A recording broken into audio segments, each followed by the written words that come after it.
Hello, c'est Arnaud. Dans cette vidéo aujourd'hui, on va voir comment savoir s'il est compatible avec toi ou pas. D'habitude, on parle un petit peu plus avant les relations, après, mais là c'est vraiment au tout début pour savoir s'il est compatible ou pas. N'hésite pas tout d'abord à t'abonner à la chaîne YouTube Éclairage Amoureux et puis également à mettre des likes et des commentaires sous cette vidéo pour qu'on puisse interagir et savoir si toi, tu connais des manières d'avoir une vraie compatibilité et de réussir à l'avoir tout de suite. Dans cette vidéo, je vais t'en révéler 3 fréquentes qui ne trompent jamais. Donc, évidemment, il est impossible de savoir si vous êtes compatibles à 100% l'un et l'autre. Je suis comme tout le monde, hein. Je suis pas, sauf si peut-être tu crois plus précisément à la voyance ou à certains domaines, ouais, mais moi je peux pas te le certifier à 100%. Par contre, il y a des manières de vraiment mettre toutes les chances de ton côté.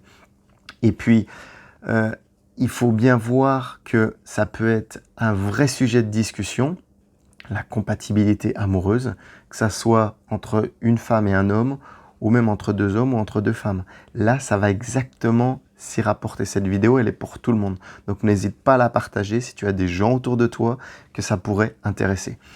Tout d'abord, la première manière de voir, lorsque vous discutez, lorsque vous êtes vraiment au balbutiement, au début de votre rencontre, c'est au niveau de la gestion de l'argent. Alors, pas gérer forcément la gestion de l'argent au niveau du ménage. Non, non, non, pop, pop, pop, pop. On est au tout début là. Mais simplement, tu vas pouvoir savoir, sans faire bien évidemment un interrogatoire de l'homme que tu as en face de toi, mais savoir comment il utilise son argent. Pas en lui demandant combien, parce que ça va être trop intrusif, il va te sentir l'agresser, il risque de se refermer comme une huître, mais en posant certaines questions et en vraiment en voulant connaître ses habitudes, son train de vie par exemple. Alors plus précisément, en lui demandant ses loisirs. Il y a des loisirs qui peuvent être vachement onéreux ou des loisirs que toi tu n'aimes pas aussi. Il peut y avoir des plaisirs, des achats coup de cœur, que ce soit de la technologie. Il y en a qui adorent la technologie, hommes comme femmes. Il y en a d'autres qui n'aiment pas, que ce soit matérialisme ou pas hein, d'ailleurs. Mais c'est des points d'intérêt qui vont te permettre de savoir où il place son argent et si tu serais en accord avec ça. Parce qu'une personne qui a des intérêts au début de votre relation va les avoir pour toute la relation. On va en parler plus loin, mais tu vas pas pouvoir changer une personne. Et puis c'est pas le but de changer l'autre, hein, de toute façon. Donc voilà, ça va t'aider à deux choses en fait. Le fait de savoir comment il gère son argent. La première des choses, ça va être de connaître ses priorités. Comme je te disais, si tu es en phase avec lui ou pas, si même tu feras partie de ses priorités ou pas, je sais pas s'il est fan de jeux vidéo, enfin c'est plus un truc d'adolescent, mais s'il a des fans de voitures ou je sais pas, des passions, mais qui le prend tout le temps et qui pourrait t'horripiler ou que tu serais pas du tout en accord, ça va vraiment permettre de savoir si tu vas devenir sa priorité, si il va te ranger parmi ses priorités, si tu vas être la dernière roue du carrosse, vraiment la fin de la fin, là tu sais que tu peux faire next, hein, direct. Ça c'est la première des choses, et savoir donc si tu vas être sa priorité, et puis également savoir si vous avez des centres d'intérêt en commun. Parce que si toi tu es fan aussi, je te parlais de voiture ou de jeux de vidéo, ça va être cool. Mais si tu ne l'es pas, donc tu vas savoir comment il gère son argent, tu vois, mais savoir plein d'autres choses également. Ça c'est cool. La deuxième chose qui revient assez fréquemment, ça va être au niveau des ambitions professionnelles. Actuelles ou même futures, hein, mais au niveau pro.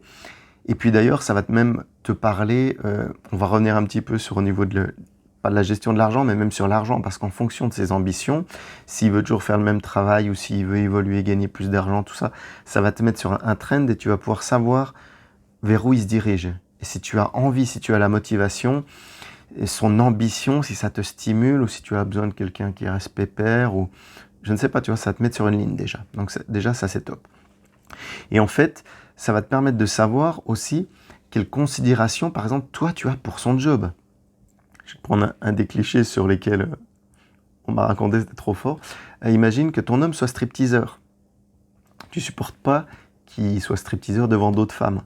Même hormis jalousie, mais tu t'aimes pas ça. Si tu n'es déjà pas en accord avec son job, ça va péter.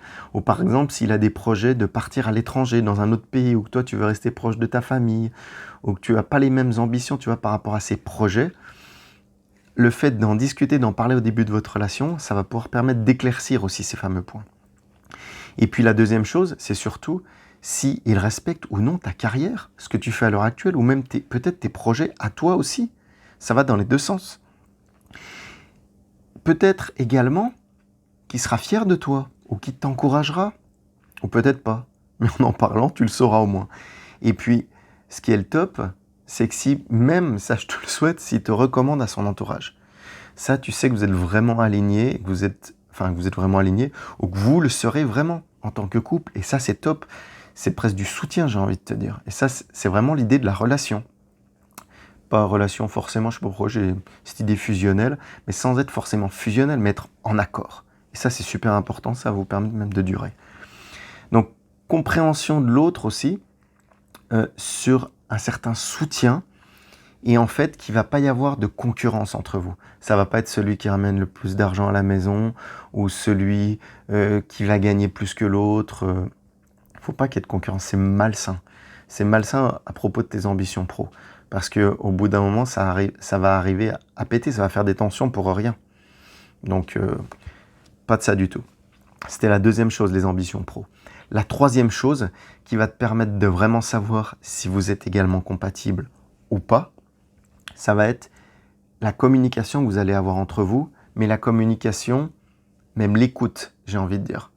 Parce que s'il y a une mauvaise communication, une mauvaise écoute dans votre couple, dès le début, vous commencez à discuter, au début que vous vous rencontrez, la compatibilité, peanuts, zéro.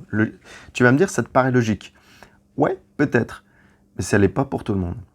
Et si tu l'as en tête, le fait que vous communiquez facilement, que vous vous écoutez parler, vous êtes un peu sur la même longueur d'onde, hein, c'est un peu cette idée-là, c'est le top. Et en fait, si, imaginons, deux scénarios, toi tu es quelqu'un de très affectueux, de très tactile, tu as besoin de câlins, et que lui il est froid, ou il n'a pas besoin de câlins, ou c'est pas dans ses habitudes, tu vas pas pouvoir le changer, c'est ce qu'on en parlait tout à l'heure, et dès le début il va y avoir des tensions.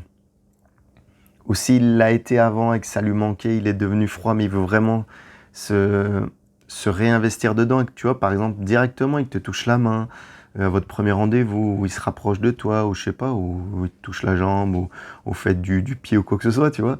Mais qu'il y ait vraiment tout de suite une action concrète.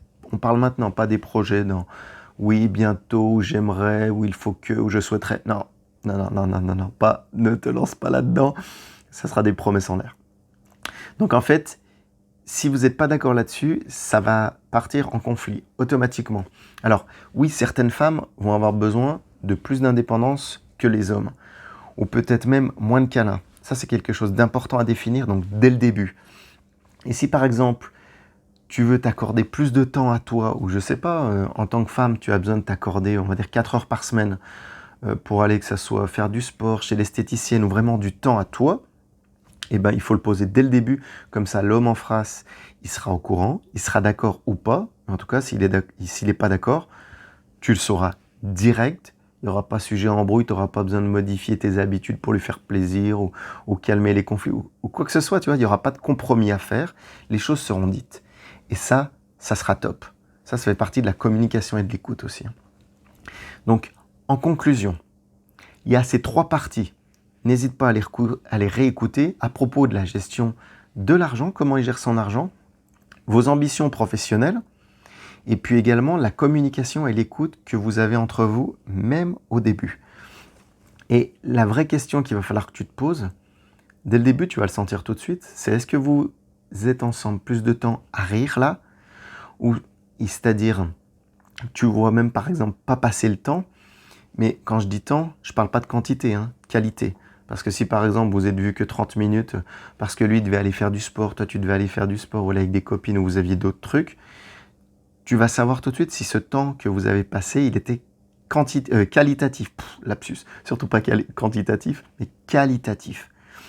Et ça, tu vas vraiment pouvoir savoir si vous êtes compatible ou pas, ou si ça va partir au contraire sur des disputes, sur des conflits.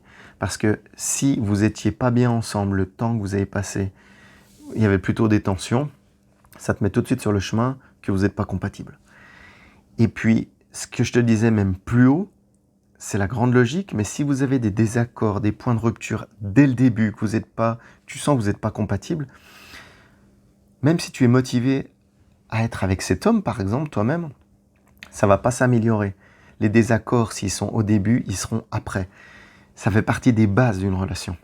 Donc, n'hésite pas à changer de mec, même si c'est dur. Il vaut mieux que tu sois compatible avec quelqu'un dès le début, parce que tu ne pourras pas améliorer cette compatibilité. C'est ça que je voulais te dire. J'espère que cette vidéo t'aura aidé. Si tu veux aller plus loin ou en apprendre plus sur toi ou même sur la relation que tu es en train de créer avec un homme, n'hésite pas à me contacter sur arnaud.rivière sur Facebook ou également arnaudrivière.com où tu pourras me joindre. Je te remercie et je te souhaite une excellente soirée. Au plaisir. Ciao, bye bye.